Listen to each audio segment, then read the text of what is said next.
Olá pessoal, boa tarde a todos, bem-vindos. Vocês receberam essa apostila que tem aí as ilustrações da neta.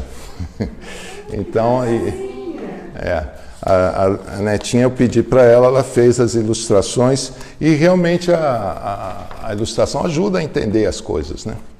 Então, eu dividi em 4 pontos e vamos ver se a gente passa por eles. Rapidinho aqui, nos detendo em alguma coisa. O título é Fonte da Vida, Doutrina Social da Igreja e a Família, né? E aí começa, por que fonte da vida? Porque Deus nos criou, né? Nos deu a sua vida, nos fez participar da sua vida, justamente através de família, como família. Ele não cria uma pessoa isolada, né? Desde o começo, homem e mulher, ele os criou, né? Vocês lembram todos os textos lá do Gênesis, falando da criação do homem e da mulher, né? Como Adão cochila, né? E Deus tira do lado a costela e faz a Eva, né? Mais tarde Jesus vai lembrar, né, as palavras do Gênesis, né, que os dois passam a ser uma só carne, né? O homem deixa o seu pai e sua mãe, se junta à sua mulher e a partir daí os dois são uma só carne. Então é dado lá no comecinho para o casal a tarefa, né, de cuidar, dominar o mundo e procriar, né, povoar, né, o paraíso, né? Desde o começo Deus cria o homem e a mulher que são imagem e semelhança de Deus. E Deus, no seu interior, ele não é uma solidão. Ele é também uma comunhão. São 3 pessoas num único Deus, né? E essa imagem, né, desse Deus uno e trino aparece justamente na família, no casal e depois o casal com os filhos. Então isso é o primeiro ponto, né, que a gente fala, que a família não é algo que alguém decidiu fazer, senão o que o próprio Deus estabeleceu, né? Como uma condição humana. É próprio do humano viver numa família, né? Acontece o ser humano em família. Então a definição da família vem lá do alto, né? Não é um arbítrio de alguém que decide como é que quero fazer, eu deixo de fazer. E aí no centro, né, vamos dizer, o fundamento ali da família está o casal, né? O casal, o homem e a mulher. E essa união do homem e da mulher tem umas características que tem aí no comecinho, né? A totalidade, em força da qual os cônjuges se doam reciprocamente em todas as componentes da pessoa física e espiritual. Então, é uma totalidade, uma comunhão num total. Você não se casa só numa parte de você, né? É você inteiro, né? Um tudo. Você vai com tudo para essa união. Essa união requer isso. Faz parte dessa união você ir com tudo. Cada um vai com tudo. Ele e ela vão com tudo ali. Então, precisa dessa totalidade. Se tiver uma reserva, não, mas nisso não. Aí você já não está cumprindo o desígnio de Deus, né? Segunda característica, a unidade que os torna uma só carne, né? Você vai com tudo e isso faz, né, acontece uma unidade, se une e passa a ser uma só carne. Ou seja, o que afeta um afeta o outro, né? Depois São Paulo vai falar da igreja, que é o corpo de Cristo, que afeta um membro, todos os membros são afetados. Então, nesse casal, que são 2 membros, afetou um, afetou o outro. Os 2 formam uma coisa só, uma unidade, né? E aí a gente tem que ver, né, como é que hoje em dia, às vezes, por exemplo, tem coisas estranhas acontecendo. Me chama a atenção, muitos casais têm a questão financeira, econômica separada. Não, isso é dele, isso é meu. Não é unido, né? Não é um único orçamento dos dois, uma única, né, renda dos dois, não tem essa unidade, né? Não, já na totalidade, já não se deu por um... Não sei se já no início já reservou isso não, ou não juntou o suficiente, aí tem essa parte é minha, essa é tua, e não é uma unidade mais, né? O que é meu é teu, né? Não existe mais. O que é meu é teu, e em muitos casais mais novinhos a gente vê isso. Depois, outra característica, indissolubilidade e fidelidade que a doação recíproca definitiva exige. É indissolúvel, né? Não tem como, né, aquilo que Deus uniu, que o homem não separe. Outro dia a gente ouvia isso na Santa Missa. Jesus vai lembrar isso, né? Desde o início não tinha isso de separar. O que Deus uniu, que o homem não separe. Então, é indissolúvel. Você entra para a família para ficar, não é para fazer uma experiência, uma tentativa, se não for, eu saio depois. Não, você foi com tudo. Então, não é... Né? E fiel, né? Você não trai. Né? E aí está ligado a isso também, por exemplo, algumas culturas que é comum o sujeito ter várias esposas, né? Poligamia, não.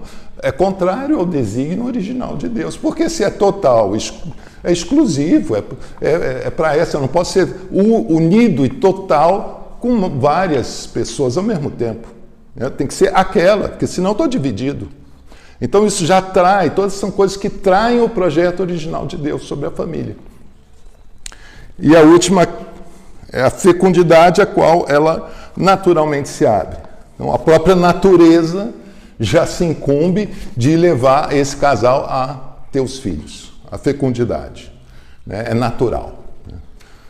Então, é assim que Deus criou o ser humano.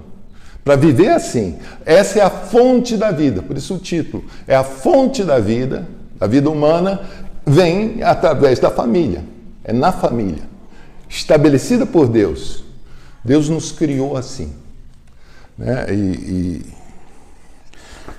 O matrimônio, na sua verdade objetiva, está ordenado à procriação e educação dos filhos.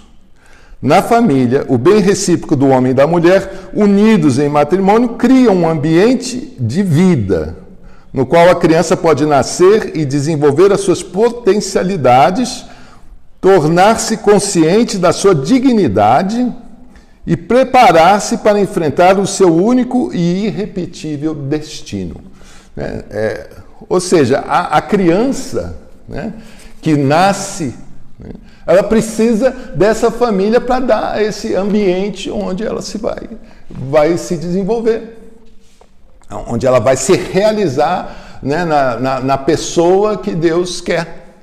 Ela vai acontecer nesse ambiente propício, favorável, que dá essas condições. Sem esse ambiente, a vida dessa criança é prejudicada, terrivelmente prejudicada. Tem um risco enorme. Essa vida que não tem um certo amparo. Então, daí a família ser realmente a fonte da vida.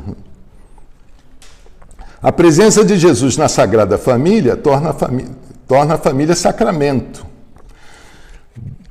Aí a gente pode comentar, né? Você já começa com a família ali original, depois a gente vai ver a família ali em Noé. Quem é que vai para a Arca de Noé? A família, né? Vai aquela família. Noé, sua esposa, os filhos com as esposas, né? São os casais, é a família. Aí já a grande família, né? Os tios, né? Os primos, né? Já essa família maior, mas que é a partir dos casais e seus filhos. Então já a aliança de salvação em Noé, de novo ali a família. E mesmo os animais, é tudo casalzinho. Né? Então uma coisa que está na mente de Deus. E ele vai dando isso para nós. Depois a gente vai ver os outros casais, outras alianças, né? A culminar em Jesus nascendo numa família. Quando Deus vem a esse mundo para assumir a condição humana, de que modo que ele vem? Como um neném numa família. E a presença de Jesus na família torna a família um sacramento, um local onde Deus está presente. Aqui tem essa última frase: do amor esponsal de Cristo pela Igreja, que mostra a sua plenitude na oferta consumada na cruz, promana a sacramentalidade do matrimônio, cuja graça conforma o amor dos esposos ao amor de Cristo pela Igreja. Então, esse amor esponsal, então, tá muito ligada, né, a toda a salvação nossa em Cristo Jesus, a sua igreja com o seu corpo, essa união. Ele é o esposo, ele é o noivo, né? Nós somos a noiva, né? Então toda essa condição do matrimônio é retomada aí, como condição da nossa salvação. Você é salvo fazendo parte desse corpo, sendo essa esposa do esposo, que é Cristo Jesus. É assim que a salvação nos é dada. Então a família é sinal disso. E aí o amor dos esposos, né, quando tem o sacramento do matrimônio, recebe uma graça para refletir isso, para espelhar essa doação de Cristo pela esposa, que é a igreja. O amor da igreja pelo seu Senhor. Então, tudo isso para nos mostrar como a família é algo de Deus, que vem da mente de Deus, da vontade de Deus, que nos cria e nos dá, né, esse caminho para a gente encontrar a nossa vida plena, né? Então, é através da família. Isso, então, já nos... né, nós vamos para o ponto seguinte, né, dentro dessa missão da família, que aqui a gente só mencionou, de procriar e educar os filhos, de dar esse espaço para os filhos se desenvolverem, vem aí a grande tarefa dos pais. E eu estou aqui ao lado de dois pais exemplares, né? Santa Zélia e São Luís são exemplos para nós de família, de casal que forma uma bela família que educa os filhos no caminho do céu. Que esse é o nosso título aqui, Família Educa no Caminho do Céu. E aí a gente quer aprender justamente a fazer esse trabalho, né, a ter a nossa família dessa forma, capaz de levar os filhos para o céu. E o exemplo, né, o casal nos mostra isso, o casal Santa Zélia e São Luís, como esse caminhar para o céu não é um blá blá blá, não é uma teoria, mas uma vida, né, que testemunha. Então, tanto o pai quanto a mãe estão caminhando para o céu. Você não vai dizer para o filho caminhar para o céu se você não estiver caminhando para o céu. Se o teu objetivo não é o céu, você não vai passar isso para os filhos. Você vai, não, eu quero que meu filho isso, mas se ele não vê em você, né, o desejo do céu, ele não vai aprender. Então, essa dinâmica da família começa com o pai e a mãe, né, realmente fazendo o caminho. Então, é quem está fazendo o caminho que pega a criança pela mão e leva junto, e ajuda a criança a caminhar, né? É essa a tarefa educadora. Você tem que realmente ter esse propósito e essa noção de que é essa a finalidade da família. Deus faz a família para a criança se desenvolver e amanhã estar no céu, estar na plenitude da relação com Deus, na glória de Deus, né? Aí tem algumas questões. O direito-dever. É assim que a doutrina fala, o direito-dever. É um direito dos pais educar, mas é um dever. O direito-dever dos pais de educar a prole se qualifica, e das qualidades disso daí. É essencial. Ligado como está a transmissão da vida humana.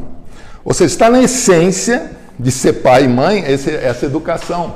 Porque você não dá vida e abandona. O recém-nascido deixa ele por conta própria lá, acaba. Não, faz parte você dar esse amparo e sustentar até ele caminhar e estar forte em condições de seguir adiante. Né? Então você tem que, não pode dar a vida sem educar junto. Não vai acontecer. Né? Então é essencial, né? Quem dá a vida, ajudar nessa educação, ele é responsável. Né? É direito e responsabilidade de quem dá a vida educar e não largar. É essencial isso. Para ser pai e mãe é essencial. Depois, é original e primário, né? Em relação ao dever de outros, de educar dos outros, pela unicidade da relação de amor que subsiste entre pai e filho. Né? Então, é o dever original. Outros também podem ajudar, outros também, a gente sempre está querendo ajudar, educar os outros, educamos uns aos outros, educamos a nós mesmos, né? Mas na origem, quem é responsável por educar os filhos são os pais. É isso que ele está dizendo aqui. É original e primário. Né? Quem é a primeira pessoa responsável pela educação do filho é o pai e a mãe. O pai e a mãe são os primeiros. Originalmente é deles. Né? Outros podem eventualmente ajudar, mas é deles. Isso é muito importante, a gente não perder essa noção. Né? Experiências, ambientes de igreja que eu vivi, onde se dizia, não, você cuida do filho dos outros, que Deus cuida dos teus e tal. Isso não funciona. A responsabilidade de cuidar é original e primariamente do pai e da mãe. Nós temos a graça para isso. A força do matrimônio, a graça do matrimônio, né, é para isso. Eu não posso delegar isso para outros. Então, até os judeus, por exemplo, fizeram experiência lá no início, os kibbutz, onde os casais botavam os filhos tipo um internato ali, né, onde os filhos ficavam lá. Né, eram educados para ser filhos de todos. Né. Não funciona, não deu certo. Né. Precisa do pai e da mãe. Não tem isso, os nossos filhos. Não, é filho de um pai e de uma mãe, é bem identificado, e a responsabilidade é do pai e da mãe. Então, essa é a doutrina da igreja. Né? É a doutrina da igreja que aprende do próprio Deus como é que ele quer as coisas. Então, é original. Né? Aí ele continua, né? Ele é original porque vem da relação única que tem pai e filho. Pai e filho não tem outra relação que se equipare a essa. Né? Então, isso dá uma força a essa relação única, né, original. Né? Você só fica meses na barriga da mãe, não em outro lugar, onde você tem essa mesma experiência de recém-nascido e tudo. E depois ele reforça isso que eu estava dizendo, juntei um pouco as todas, é insubstituível e inalienável, e, portanto, não delegado totalmente a outros ou por outros usurpável. Né? Você não pode delegar, nem outro pode tomar de você o direito que você tem de educar. Direito e dever que você tem de educar os filhos. Então, essa é a forma como a família aparece na vontade de Deus e a tarefa, né? A grande tarefa dela é assumir esse papel educador. Na família se aprende a conhecer o amor, a fidelidade do Senhor e a necessidade de corresponder. A criança vai conhecer, não só a criança, também o casal vai conhecer a fidelidade de Deus ali. Deus é fiel. Onde é que eu faço essa experiência? Né? Onde é que a criança vai fazer uma experiência de que Deus é fiel? Na família. Né? E aí o casal aqui é um bom exemplo, né, de como a gente precisa realmente se entregar a Deus, confiar em Deus acima de tudo e esperar de Deus tudo. Se você não faz isso, se você está preocupado com 1000 coisas que você acha que você que tem que dar conta sozinho e está tudo nas tuas costas, você não está dando testemunho da fidelidade de Deus. Se Deus é fiel, estamos em paz, confiamos nele. Então, como é que eu educo uma criança para crescer sabendo isso? Como é que ela vê isso em casa?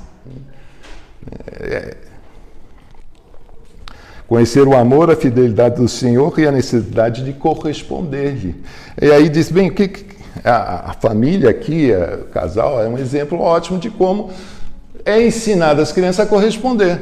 A criança está fazendo uma coisa inadequada, os pais dizem, olha, Deus não gosta. Você não está correspondendo ao amor e à fidelidade de Deus com você, porque você está traindo. Né? Se ele não gosta, por que você vai fazer uma coisa que vai deixar Deus triste com você? Então, essa educação onde a razão de eu ter uma conduta, um comportamento e tal, é agradar a Deus, é corresponder a esse amor imenso, né, que Deus tem por mim, isso tem que aprender em casa. Tem que ser um testemunho dos pais e as crianças vão vivendo isso no dia a dia, né, diante das mazelas. A verdadeira educação efetivamente visa o aprimoramento da pessoa humana em relação ao seu fim último e ao bem da sociedade de que o homem é membro e cujas tarefas, uma vez adulto, terá que participar. Então, é o aprimoramento da pessoa, e aí estamos falando do fim último. Qual é o fim último? Qual é o nosso fim último? Nosso destino final, qual é? O céu. Então, a criança tem que ser preparada para ir em busca do céu. Por isso que é o caminho para o céu, tem que aprender em casa. Estamos caminhando para o céu, para o seu fim último. Também para exercer, quando crescer, um papel na sociedade, né? Vai ter sua profissão, suas coisas, né? Sua vocação específica, mas a consciência de que eu estou caminhando para o céu tem que vir da família. Eu estava justamente agora lendo as cartas de Leônia, né? E eu só falo disso, né?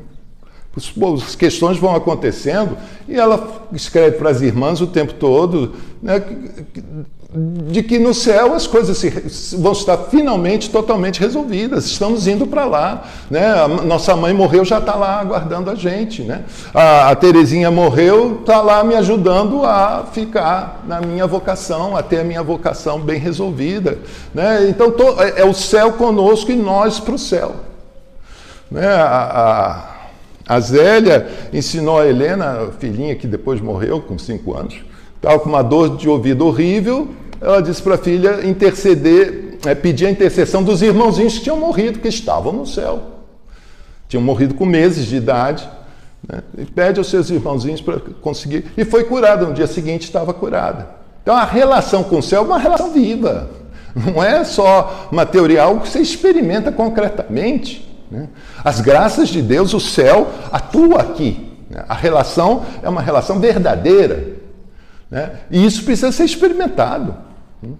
Então você recebe coisas do céu e você faz coisas para o céu, para ir para o céu, para agradar o céu.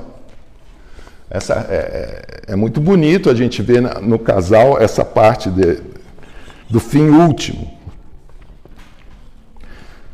Não deixa de cuidar das outras coisas, né? Tanto eles 5, 7 anos para ser um relojoeiro top, ela para ser uma rendeira top também, outro tanto. O fato de você trabalhar para ir para o céu não tira você das responsabilidades aqui. Pelo contrário, né? Te faz encontrar o teu espaço aqui e usufruir ele da melhor maneira, para agradar a Deus. Então,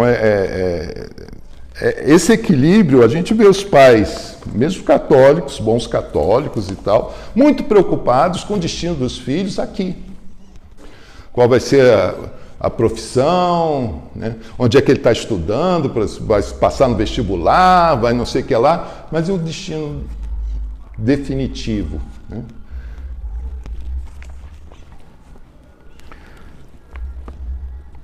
Na educação dos filhos, o papel paterno e materno são igualmente necessários. Os pais devem, pois, agir conjuntamente.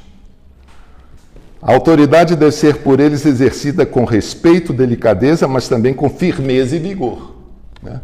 Também o casal aqui, né? A gente estava vendo aquele livro História de uma Família, que lá você encontra muito disso. Né? Então, muita ternura, mas muito vigor. Respeito e rigor nas coisas, o que é certo, o que é errado.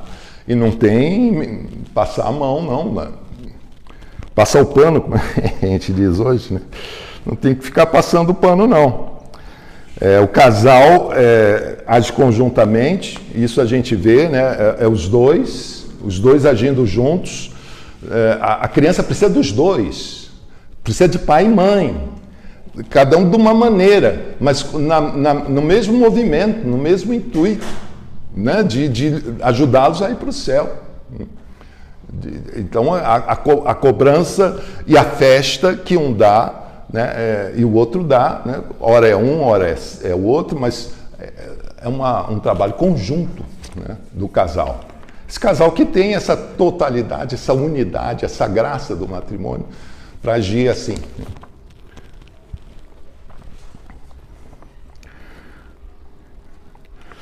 Os pais têm o direito de escolher os instrumentos formativos correspondentes às próprias convicções e de buscar os meios que possam ajudá-los da melhor maneira na sua tarefa de educadores, mesmo no âmbito espiritual e religioso.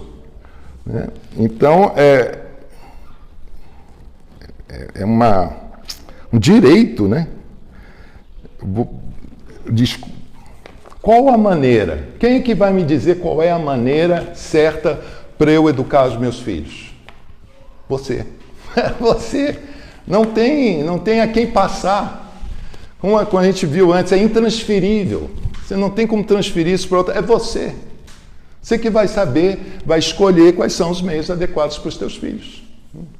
O teu filho vai ter celular desde o bercinho. É uma escolha tua. Você é responsável. Né? Teu filho vai andar de bicicleta ou não vai andar de bicicleta? Você decide.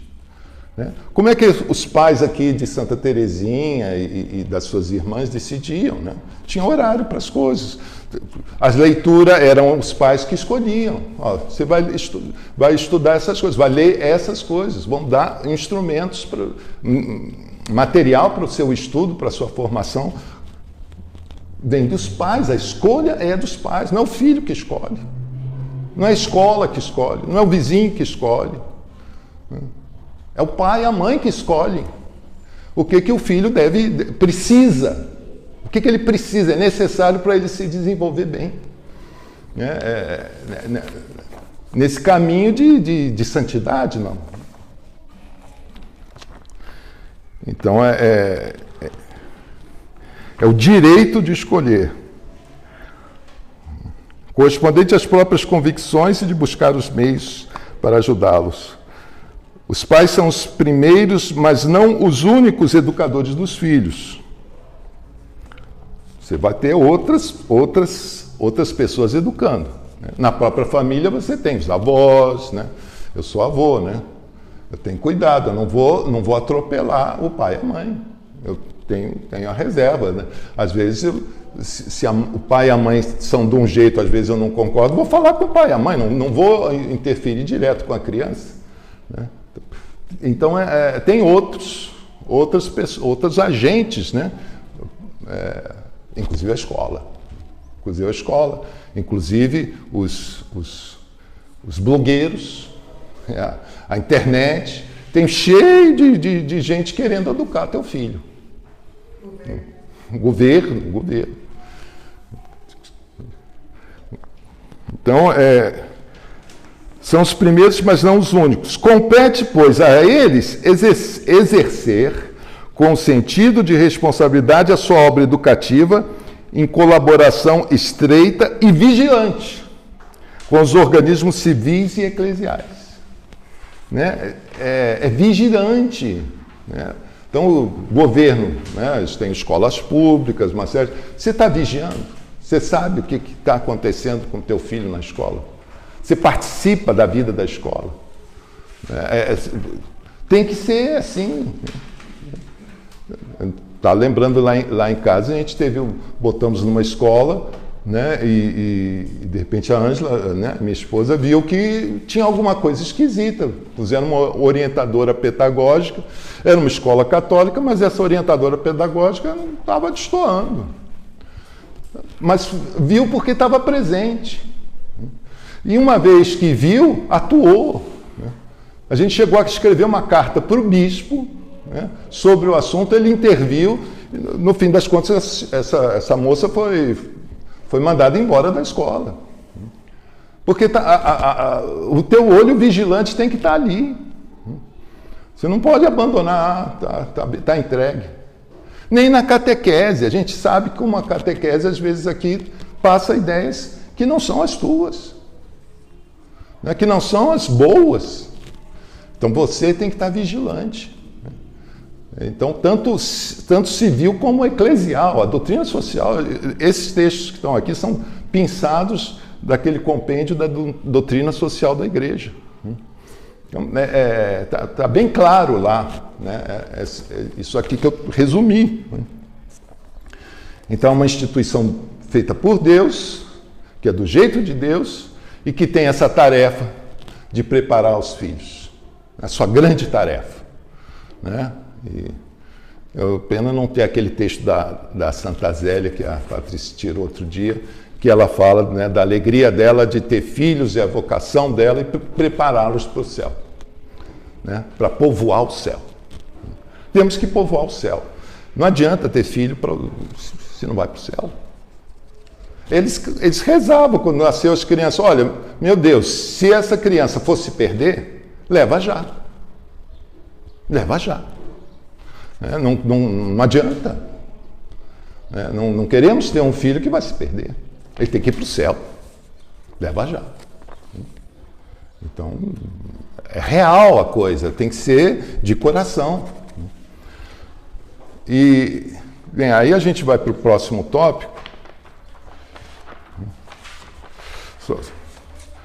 Então, só lembrando, a ilustração ali foi Deus que fez, então tem lá o Deus fazendo a família, depois a família apontando para a criança o caminho do céu. E agora a família precisa apoio da sociedade. Isso entra bem na questão da doutrina social, né? É até a parte maior aqui, né? E aqui está a ilustração, exemplos onde não é a família sozinha que dá conta, né? Aqui, hospital, escola são básicos, né? Né? Você fazer homeschooling, né, é muito árduo, é muito pesado, a gente não daria conta. É melhor se unir e ter uma escola. Também todos os cuidados de saúde, né? Desde da gestação, parto, os cuidados do nenenzinho e tal, da criança, precisa de ajuda, não é a família sozinha que se vira.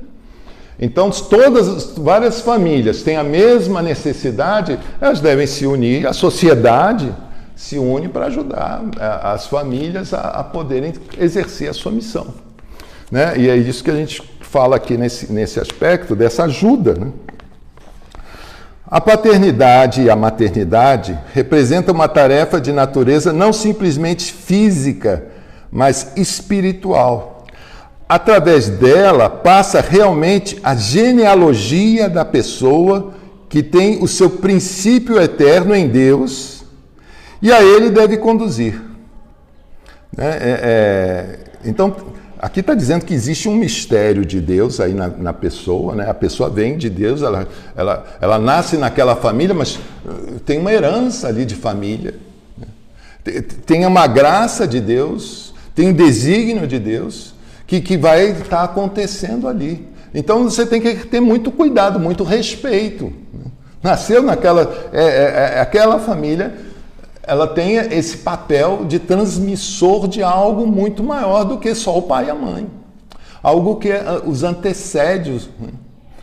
Então eles estão dando vazão a um projeto de Deus. Então, tem Deus no meio, respeita, né? Temor de Deus é bom nessa hora. Por isso, a família tem o direito à assistência da sociedade no que se refere aos seus deveres na procriação e educação dos filhos. Então, a sociedade deve apoiar essa realidade de vida que está vindo, né, para que ela aconteça da melhor maneira, apoiando a família. Há que se afirmar a prioridade da família em relação à sociedade e ao Estado. Antes, né, está dizendo que é antes, né? Vem antes. A família, de fato, ao menos em sua função procriadora, é a condição mesmo de sua existência. Ou seja, só existe sociedade porque a família gerou os filhos, gerou as pessoas. Senão não teria sociedade. Para ter sociedade precisa ter família, gerando filhos. Senão não tem sociedade. Então a família, antes de haver sociedade, existe família. Depois que existe a família, que vem a sociedade, né, desses filhos que nascem das famílias. Né? E, portanto, ela não é, portanto, para a sociedade. A família não é para a sociedade e para o Estado. Antes, a sociedade e o Estado são para a família. Olha só, né? O Estado, às vezes, quer que a família seja para ele. O que eu preciso? Eu preciso disso e tal, vamos usar as famílias para obter o que eu preciso. Né? Como Estado, com as minhas ideias estatais, né? Minhas ideias ideológicas, meus projetos, meus planos, vou sugar da família para ter as minhas coisas. Né? E a gente vê isso acontecendo, as famílias sendo realmente sacrificadas, né? Em nome de um Estado, de uma sociedade. Tal. É o contrário. A igreja está dizendo, não, é o contrário. O Estado e a sociedade existem para a família, para dar condições da família existir. E não o contrário. Então, por isso que a prioridade é da família. A sociedade e o Estado não podem, portanto, nem absorver, nem substituir, nem reduzir a dimensão social da família mesma. Devem antes honrá-la, reconhecê-la, respeitar e promovê-la segundo o princípio da subsidiariedade. Né? Essa é uma palavra que aparece muito na doutrina social, esse princípio de subsidiariedade. Você vai dar o apoio, vai dar as condições. O que a família pode fazer por ela, sozinha, que ela faça. Você dá o apoio. Assim como os pais com os filhos têm que dar apoio para o filho se desenvolver. Você não pode substituir o filho. Né? O filho tem uma série de coisas, o filho tem que treinar. Não, eu vou treinar no lugar dele. Não pode, porque ele tem que treinar. Também o Estado não pode entrar no papel da família. Eu vou cuidar dos seus filhos. Não, é o pai e a mãe que tem que cuidar. Então não pode haver essa interferência, né, do Estado na família. Da sociedade na família. Tem que subsidiar, né? Promover, amparar, dar as condições dela acontecer. Nesse sentido, é necessário o pré-requisito essencial e enunciado do reconhecimento. Né? É um pré-requisito essencial e enunciado do reconhecer. Tem que reconhecer. Comporta a tutela, a valorização e a promoção. Né? Tutela, valorização e promoção. Você protege, valoriza e promove a família. Da identidade da família, sociedade natural fundada sobre o matrimônio. O que é família? Aí começa até essa discussão. O que é família? Né? É aquela sociedade que vem do matrimônio, os pais e os filhos, né? Que vem lá de Deus, né?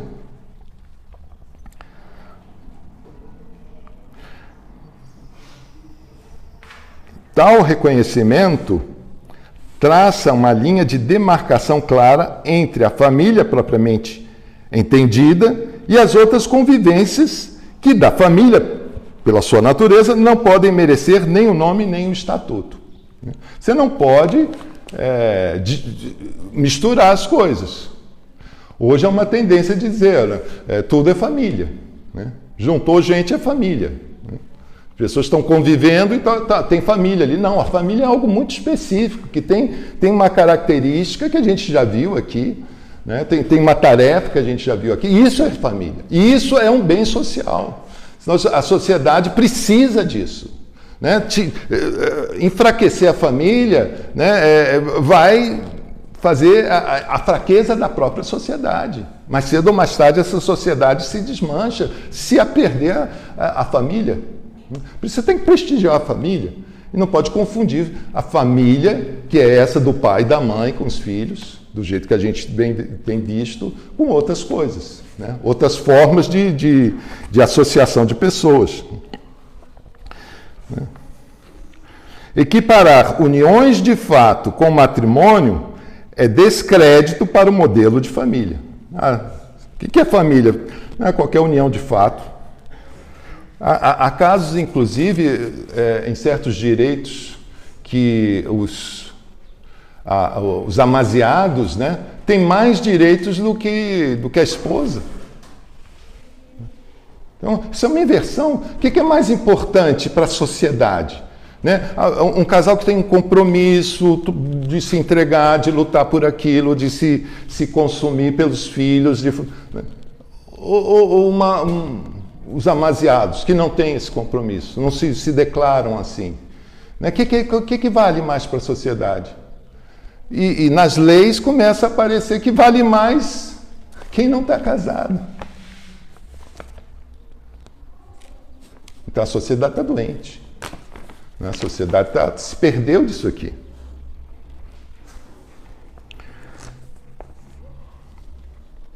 Equiparar uniões de fato com matrimônio é descrédito para o modelo de família. Colocando a união homossexual num plano jurídico análogo ao do matrimônio, da família, o Estado comporta-se de modo arbitrário e entra em contradição com os próprios deveres. O dever dele é proteger a família. Ele existe para que as famílias possam realizar a sua tarefa com mais facilidade. E ele, quando equipara união homossexual com família, está acabando com a família. Né? Na consciência, no pensamento, você não existe mais a família como um bem a ser preservado, né, que tem um valor único. Né?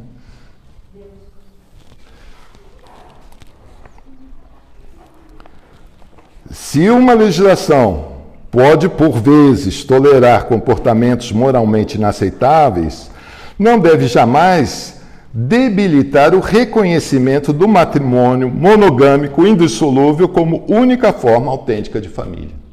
Então, a doutrina social da Igreja deixa bem claro, isso é família. Saiu daqui é outra coisa. Tem seus direitos? Pode ter, mas não são os da família, nem você chama de família, isso que não é família. Família é isso aqui. E o Estado tem que tutelar, tem que proteger, amparar e tal. De uma maneira especial. Mas as outras uniões também merecem tal e coisa? Sim. Qualquer sociedade, tal, você tem contratos, tem todos os direitos aí que precisam ser respeitados também. Os outros têm os seus direitos. Mas não é família. Não chame de família. Isso que é a deturpação que a gente vê muito hoje em dia. Os pais têm o direito, dever, de oferecer uma educação religiosa e uma formação moral aos seus filhos. Direitos que não podem ser cancelados pelo Estado, mas devem ser respeitados e promovidos. Então, é direito dos pais, né? Como eles educam os filhos, o Estado não pode cancelar isso, mas tem que respeitar e promover. Eles têm a obrigação de verificar o modo como se realiza a educação sexual, por exemplo, nas instituições educativas, a fim de garantir que um tema tão importante e delicado seja abordado de modo apropriado. É os pais, não é o Estado que vai dizer como é que vai ser a educação sexual. É os pais que sabem como vai ser isso. Né? Vocês pais, nós pais, temos que decidir isso. E não deixar outro. E hoje em dia o Estado vem querendo impor, né, uma ideologia, né, nas escolas, né, muito ruim, né, muito contrária à natureza. Né? Ideologia de gênero, coisas assim.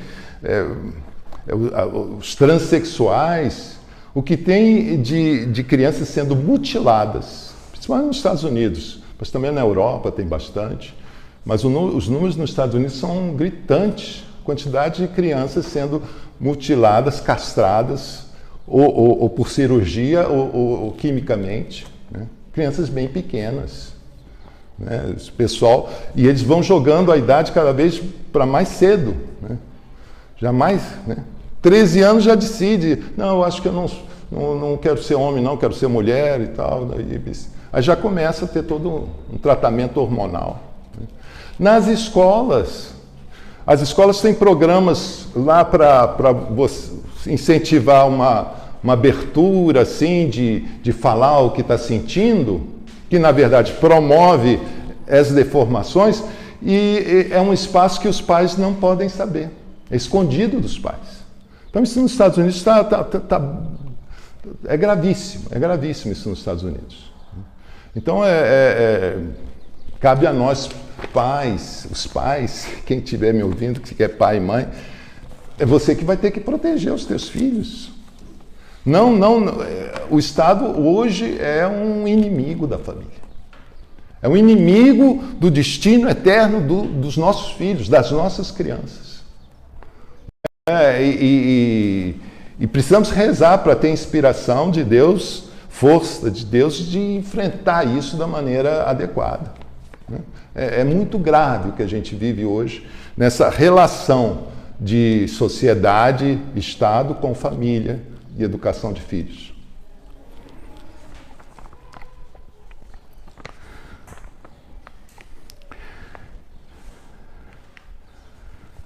Os pais têm o direito de fundar e manter instituições educativas. As autoridades públicas devem assegurar que se distribuam as subvenções públicas de modo tal que os pais sejam verdadeiramente livres para exercer esse direito sem ter de suportar um ônus injusto. Então, eu não quero botar naquela escola do governo, é uma escola onde segue os meus princípios, né? O governo tem que ajudar essa escola. Ele não está pagando aquela... se a criança fosse estudar na história pública, ele não estaria pagando professor e tudo para a criança ter a vaga da criança. A criança não está lá, está em outro lugar. Essa mesma receita tem que vir para essa outra escola. É isso que a doutrina diz. Você tem que dar aos pais condições de montarem as escolas e devem conseguir subvenção do Estado para bancar o custo dessas escolas. Essas escolas estão ajudando, faz parte, né, da tarefa da sociedade fornecer escolas. Né? Mas não só a escola pública, a escola que os pais escolhem para os seus filhos. Isso tem que ser... O Estado tem que ajudar, a sociedade precisa ajudar. Então aí, né, a gente sabe, né, os amigos que estão lá em Passos, né? Que tem, Passos, não, em Franca, né? Em Franca, que os pais se juntaram, montaram uma escola conforme Deus, né? Conforme a igreja, né? E é uma luta, mas os pais viram que não tinha outra alternativa. Foi para lá, foi para cá, não encontrou escola que atendesse. Então vamos formar a escola e estão lá lutando. Né? E seria certo que o governo ajudasse eles.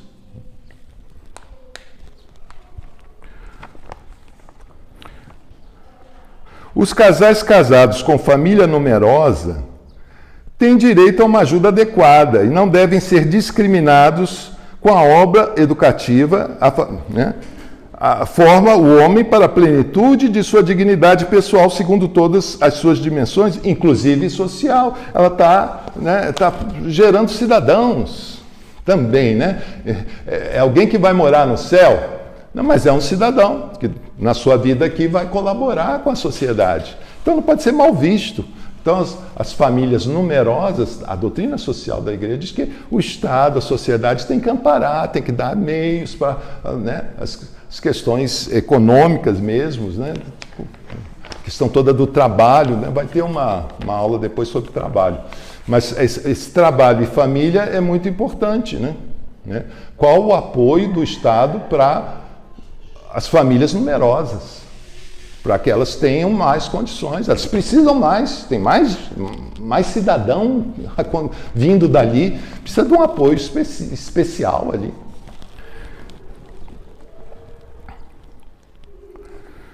E aí, terminando aqui, são moralmente condenáveis como atentados à dignidade da pessoa e da família todos os programas de ajuda econômica destinados a financiar campanhas de esterilização e de contracepção, ou subordinadas à aceitação de tais campanhas.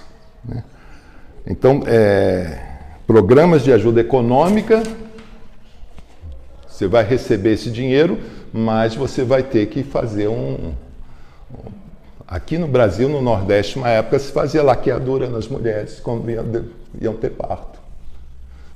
Iam ter neném, né, na cirurgia ali, já sem avisar, sem dizer para ninguém. Havia uma verba que vinha até de fora para isso ser feito. Já faz um certo tempo, não sei hoje em dia. Hoje em dia tem outros métodos. Né? Mas o fato é que é moralmente errado você fazer isso. Né? Eu soube há pouco que a África ia perder, os países africanos iam perder uma subvenção porque não tinham a política de controle da natalidade que a Europa gostaria. Então, isso é totalmente errado. É contra a dignidade da pessoa você querer obrigar isso, né? A pessoa não ter filho, né? Fazer essas campanhas. E aí, então, voltando até, né, a família querida por Deus, e aí volta também, esse é um assunto que também diz respeito ao casal, né? Como é que eu vou regular a natalidade? Né? Você casa para receber os filhos que Deus vai te dar, é a promessa do matrimônio. Né? Eventualmente você faz, por um motivo sério e grave, um espaçamento maior dos filhos. Né? O casal Martã não espaçou muito não, foi quase seguidinho. Né? Mas eventualmente pode ter motivos de você espaçar, mas não pode usar anticoncepcional, nenhuma forma de anticoncepcional. É compatível com essa coisa sagrada que é a família, né? A relação do casal. O que se tem são alguns métodos naturais que reforçam, em alguns casos, até a relação do casal, né? A atenção de um com o outro, a convivência, às vezes, até se reforça quando você usa esses meios naturais. Mas os meios antinaturais são totalmente errados, né? Aborto nem se fala, né? Então, tudo isso é contra a dignidade. Também é contra a dignidade a pessoa que quer ter filho de todo jeito. Né? Aí é barriga de aluguel, né? Inseminação artificial, né? E várias outras maneiras de você querer... você não está conseguindo ter filhos e sai da forma natural. Né? É o bebê de proveta, como se falava, né? Então, esse filho... Está sendo o quê? Então, todas essas outras formas são totalmente condenáveis. Então, a única regulação que tem é a regulação natural que os casais podem usar. Né? Mas o objetivo é povoar o céu. Então, se fizer uma disciplina férrea ali, não tem filho mesmo e tal, não está exercendo a finalidade. Casou para quê? Para ter filho. Né? O nosso casal aqui, no início do casamento, eles quiseram não ter filhos. Né? Ficaram um tempo. Mas depois, não. Deus quer filhos da família. Então, aí foram bem prolixos, né? Fecundos.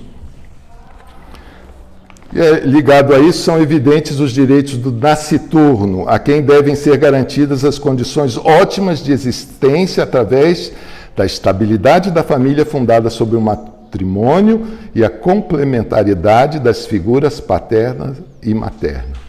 Ou seja, a sociedade, né, a gente está falando o direito da criancinha. Ele tem direito a uma família, tem um pai e a mãe. Não, então vou dar, um casal homossexual vai adotar a criança. Tá violando um direito dela. O direito dela é ter pai e mãe, ter uma família. O ideal é que ela vá para uma família do jeito que Deus concebe a família. Então, qual é o direito de uma criança? Ela tem direito a pai, mãe, irmão, tio, família. Então, os pais que têm um filho só, tá tirando, não vai ter irmão? Não tem direito a ter um irmão? Tios, né?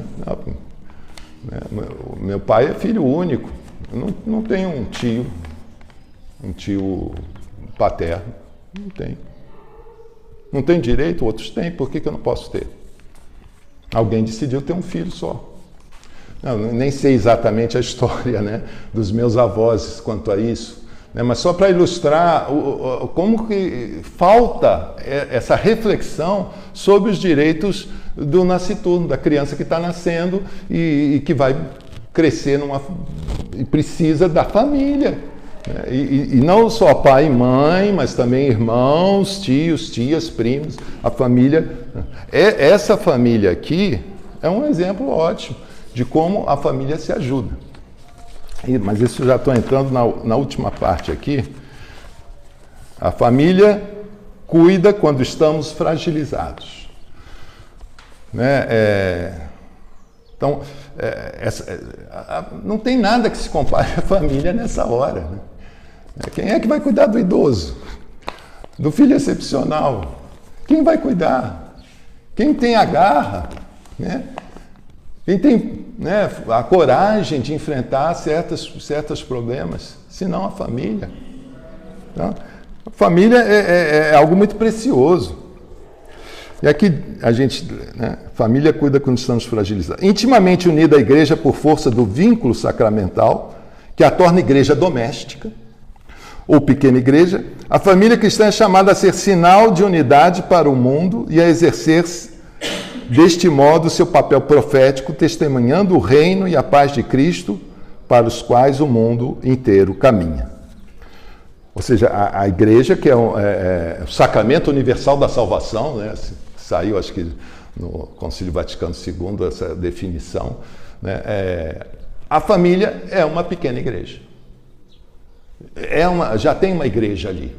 E tem, então, todas essas condições. Ela também já é um sacramento. Já é um local onde você encontra a presença de Deus, um testemunho sobre Deus. Então, já a família já é isso. Né? E aí dá... que responsabilidade, né? Mas também que dignidade e que bênção é uma família. Que força é uma família. É a igreja. A igreja doméstica. Amar significa dar e receber aquilo que não se pode comprar nem vender, mas apenas livre e reciprocamente oferecer.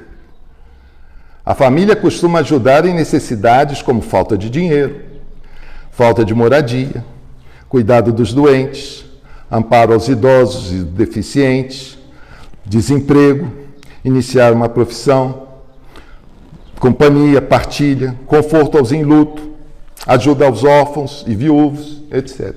São exemplos. E aí a família do casal, a família Martin, a Zélia e o Luiz, a gente vê isso muito, né? Por exemplo, eles ajudaram muito o Isidoro, né? O irmão da Zélia, numa época que ele ficou muito apertado de dinheiro. Então, um casal ajudou outro casal. Então, o pai dela, quando ficou idoso, foi morar com eles. Dizem que ele era meio chato e tal, só o Luiz tinha paciência. Acabou recebendo ele em casa. Eu lembro da minha avó, que veio para casa, né? A mãe da minha mãe também. É a família que acolhe isso. Né? A gente vê os velhinhos com Alzheimer, né? Quem é que cuida? Não é outro lugar. Não tem Estado que faça isso. Né? Porque é essa coisa gratuita, né, que a gente viu. Esse amor que é gratuito, não é comprando, pagando que você vai ter. Lembrei agora da Maria Teresa de Calcutá, né, o jornalista lá acompanhando, vendo ela tratar daqueles doentes moribundos, já no fim da vida, aquela coisa toda horrorosa, né? E ela ali dando comida, ele disse, eu não faria isso por dinheiro nenhum. E ela respondeu, nem eu. Não é por dinheiro, nem eu faço isso por dinheiro. Né? É por amor, é por Deus. É outra coisa que está acontecendo ali, que é só a família. Então, sem a família, a sociedade fica muito mal. Né? E na medida que a família vai mingando, que só tem um filho e olhe lá, né, e tal, aí não, fica mais difícil tudo isso. Então, essa ajuda recíproca e tal. Né? O viúvo, né? Luiz enviuvou, foi morar junto, né, dos tios, né, para as meninas terem a companhia dos tios. Toda essa ajuda. Ele, quando teve que fazer a profissão dele, foi onde tinha parente que tinha a profissão. Aí foi lá aprender com os parentes a profissão. Né? Então, vários exemplos disso aqui e outros a gente vê nessa família. É um bom exemplo. Aquele livro História de uma Família ilustra bem, né, muitas dessas coisas. Então, a família é isso. A família, portanto, há de ser considerada com todo o direito como protagonista essencial da vida econômica, orientada não pela lógica do mercado, mas segundo a lógica da partilha e da solidariedade entre gerações. Com sua própria vida, eles são chamados a ser testemunhas e anunciadores do significado religioso do matrimônio, que a sociedade atual sente sempre mais dificuldade em reconhecer, especialmente quando acolhe visões que tendem a relativizar até mesmo o fundamento natural do instituto matrimonial. Então, a sociedade está perdendo a percepção do que é família, não está reconhecendo mais, e cabe aos casais, às famílias, de fato, anunciar a verdadeira família para esses que hoje já não sabem mais. Então, é um desafio. A doutrina social da igreja lança muito desafio desse tipo. Não dá exatamente, não vai te dizer, ó, você tem que fazer isso, não, ó, é contigo. O problema é esse. Aí a gente vai ter que rezar e nos unir, né? Isso é uma coisa que eu achei interessante, que vem um pouco depois. Aqui estou repetindo, eu repetia, acho que foi um descuido aqui, a questão dos direitos do nasciturno, que tem direito de ter essa família ampla com todas essas coisas, que vai dar toda... Porque, gente, quando você está numa família onde tem toda essa solidariedade, esse amor que ampara, que se sacrifica um pelo outro, é aí que a criança aprende. Se ela não enxerga nada disso, né? Tem aquela casa clean, né? Tudo nos trinques lá, sem nenhuma confusão. Não vai aprender nada essa criança. Não vai aprender a luta pela vida, o sofrimento, né? Mas que causa uma alegria, uma realização quando você vê um bem acontecendo. Né? O que essa família aqui festejava e brincava e eram felizes e alegres. Né? Então, quem foge de todo tipo de dor de cabeça e sofrimento, né, vai encontrar depressão, essas coisas que a gente vê por aí. Né? É isso que encontra. Né? Quem se doa realmente para fazer o plano de Deus, fazer a família segundo Deus, colhe alegria, realização e depois o céu. Né? Depois a glória no céu. Então, terminando aqui, as famílias têm o direito de formar associações com outras famílias, instituições, para desempenhar o papel da família de modo conveniente e efetivo, como também para proteger os direitos, promover o bem, representar os interesses da família no plano econômico e social, jurídico e cultural. Então, é um direito, nós que somos famílias, temos o direito de nos unir para nos ajudar, nos proteger, né? E enfrentar essa onda malévola, é uma onda malévola, né? que vem na sociedade para destruir a família, já vem de anos isso, mas hoje em dia, na nossa época, o inimigo parece que está raivoso, vem com tudo, né? né? Alguns dizem que pouco tempo lhe resta, então agora é a fúria total, né? Porque o que ele pode fazer, ele vai fazer. E como é que a gente se protege? E aí acho que essa ideia de unir, estarmos juntos e tudo, né? O próprio Instituto é uma iniciativa de famílias se unindo para buscar essa formação, esse estudo, esse entendimento, né? A gente precisa mais iniciativas como essa, né? Em vários âmbitos aí para ajudar as famílias a enfrentar, ajudar a família a enfrentar essa sociedade que é antivida, né? A fonte da vida é a família. A sociedade é antivida, né? É contra a vida. Então, a família é a fonte, é onde o ataque hoje em dia está sendo mais terrível. Que Deus nos dê, então, luzes para que a gente se una, tenha ideias e possamos enfrentar. Não podemos desanimar, né? A vitória é de Cristo. Ele é o vencedor de todo o mal, né? Então, todo esse alarde do inimigo é um inimigo vencido. Apenas cabe a nós ficar do lado vencedor, o lado de Cristo. E não ceder, né, pelas tentações, né, as facilidades, tudo que fica, né, que fica mais fácil, né, e toda a propaganda e todo aliciamento que é feito, né, toda a força de ilusão de conquistar os nossos corações para um modelo que na realidade é contra a vida, é contra Deus, é desumano. E é isso então, gente.